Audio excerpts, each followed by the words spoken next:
کہ ہم کیا جانتے ہیں شام غریبہ کے بارے میں. ہم نے تو یہ سنا تھا کہ ایک محفل ہوتی ہے, ایک محفل پڑھی جاتی ہے, اس کے بعد لائٹیں بجھا دی جاتی ہیں اور زنا ہوتا ہے. یہ شام غریبہ ہے.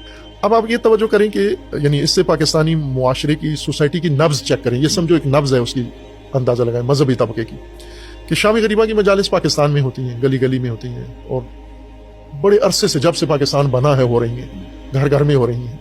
اور شیعوں کے گھر عموماً سنیوں کے گھروں کے ساتھ ہی ہوتے ہیں, امام بارگاہیں, عزاخانے مخلوط بنے ہوئے ہیں. ان مجالس میں اگر یہ تاثر پھیلایا گیا ہے, یہ بہتان بڑا جو شام غریبہ کے نام سے, تو اس کی تصدیق کے لیے کوئی بندہ گواہی دیتا ہے, کوئی اہل سنت علماء میں سے, کوئی عوام میں سے, کہ یہ ہم نے سنا تھا, پھر ہم گئے, پھر ایسا بھی ہم نے پایا ہے, پھر آپ کے محلے میں ہو رہی ہے.